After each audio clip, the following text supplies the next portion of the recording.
بہت سوں کے لیے وہ لاطینی امریکہ کے مصنفوں میں سب سے بڑے نام ہیں۔ کولمبیا کے مصنف گیبریل گارسیا مارکیز، جنہیں پیار سے گیبو بھی کہا جاتا تھا، میکسیکو شہر میں طویل عمری اور بیماری کے باعث انتقال کر گئے۔ بہت کم ہی ایسے مصنف ہوں گے جنہوں نے جادو اور حقیقت کو نثر میں اس طرح پرویا ہو۔ 1967 میں لکھا جانے والا ان کا ناول 100 Years of Solitude ایک شاہکار ناول تھا جس نے آتے ہی دھوم مچا دی تھی۔ جب سے یہ تشخیص ہوئی کہ مارکیز کینسر میں مبتلا ہیں، دنیا بھر میں ان کے لاکھوں پرستاروں کو پتا تھا کہ یہ دن کبھی نہ کبھی ضرور آئے گا۔ کولمبیا میں صدر سانٹوس نے ملک کے سب سے پیارے سپوت کو اس طرح الوداع کہا۔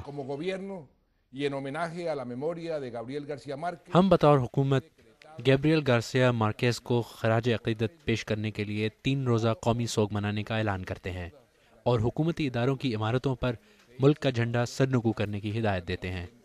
ہم امید کرتے ہیں کہ کولمبیائی عوام بھی اپنے گھروں میں اس پر عمل کریں گی۔ گارسیا مارکیز ایک متنازع شخصیت بھی رہے ہیں۔ کیوبا کے سابق صدر فیڈل کاسترو کے ساتھ ان کی دوستی کی وجہ سے کچھ لوگ کم از کم سیاسی حد تک تو ضرور ان سے دور رہے، لیکن اس کی وجہ سے وہ کولمبیا کی حکومت اور بائیں بازو سے تعلق رکھنے والے باغیوں کے درمیان امن مذاکرات میں کردار ادا کر سکتے تھے۔ جو کچھ بھی ہو، میکسیکو کی دارالحکومت میں لوگ صدمے میں ہیں۔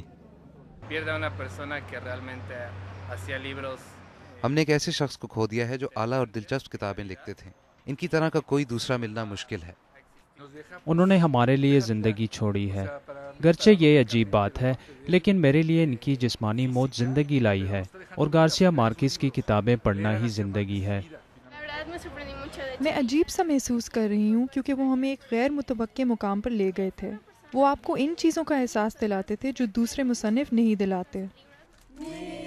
لوگوں کو ایسا احساس دلانا ہی جو دوسرے مصنف نہیں دلا سکتے تھے ایک ایسی چیز تھی جو گارسیا مارکیز اور ان کے ناولوں کو منفرد اور دلچسپ بناتی تھی۔ اگرچہ گارسیا مارکیز کی کمی ان کے آبائی ملک کولمبیا میں بہت محسوس کی جائے گی، لیکن میکسیکو میں بھی جہاں وہ 40 سال رہے، ان کی موت کے بعد پیدا ہونے والا خلا کبھی پر نہ ہو سکے گا۔